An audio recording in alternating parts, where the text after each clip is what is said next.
Carmody. Senator Patrick. Yeah, thank you, Chair. Mr. Carmody, I want to go and have a look at some of the events that took place in relation to the FalconAir grounding. You say it's not a grounding. I'll discuss that with you. I believe you brought Mr. Campbell with you. I have, sir. Can we also have him Certainly. up here? Thanks. Thank you.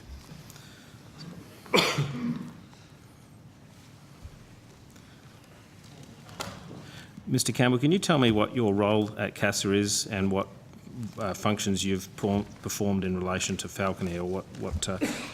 I'm a certificate team manager in the Sydney office. Malcolm Campbell. Name and title, please. Malcolm Campbell, certificate team manager, safety assurance branch of CASA in Sydney. Thank you. Okay, now you have intimate involvement with this particular incident? I was involved. Set of incidents? I was involved in it as the oversighting manager for the team that looks after FalconAir. Okay. I'm led to believe, in terms of the sequence of events, the discovery as to the pilot's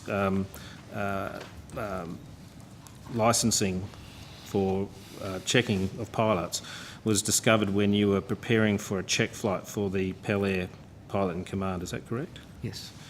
Okay, and in the process of doing that, you discovered that I think up to 3 pilots had not been had not completed a minor check. Is that correct? It happened that about a week before the flight was due, my manager had asked me to double check that the check pilot who was conducting that check was valid. So we'd asked for the checks to be provided and they were not valid.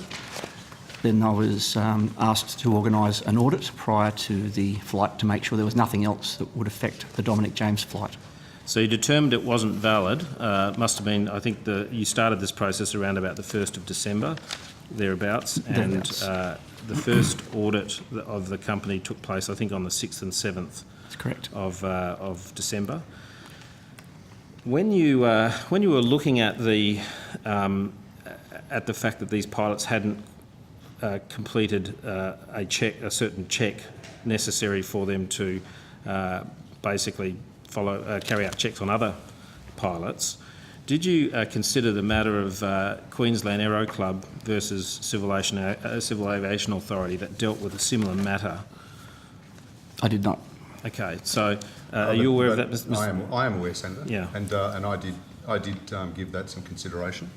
But I'd be seriously concerned if I thought that the effect of that decision of the federal court would impact on me making a safety-related decision.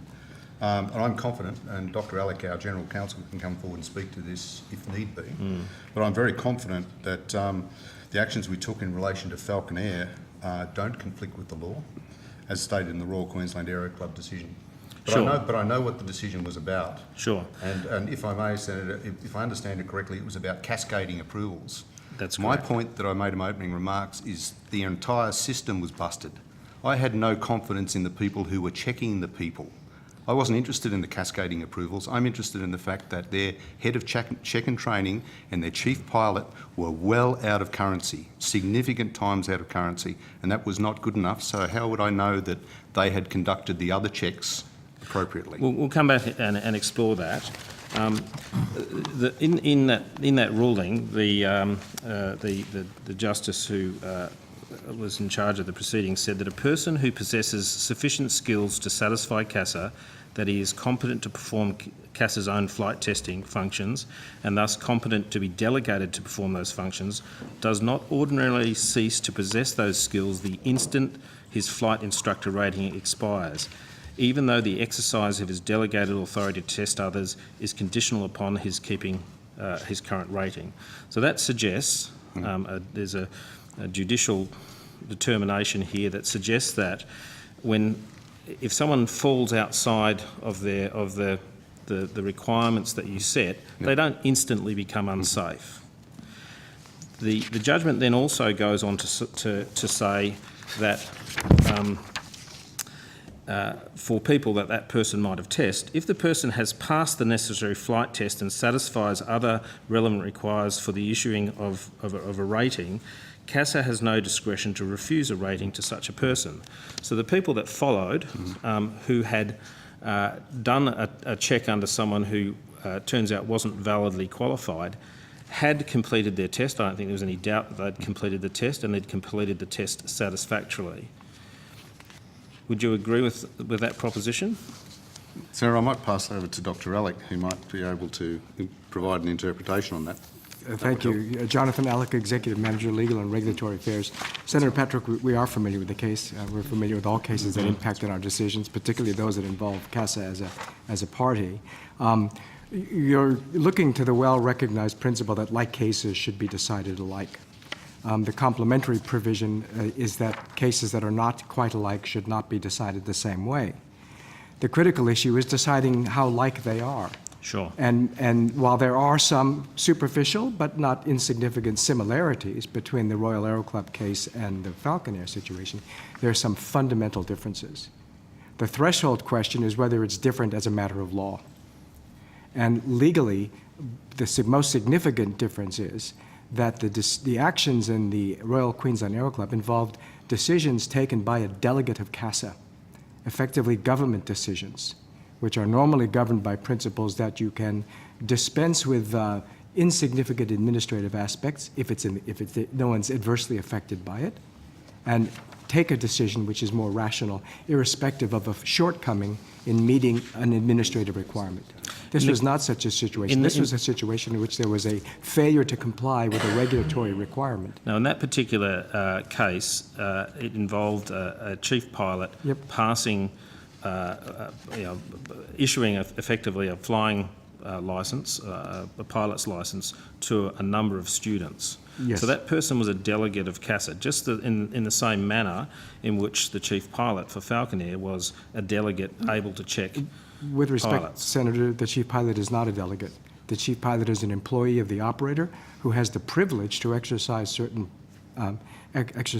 powers under the provisions of the legislation.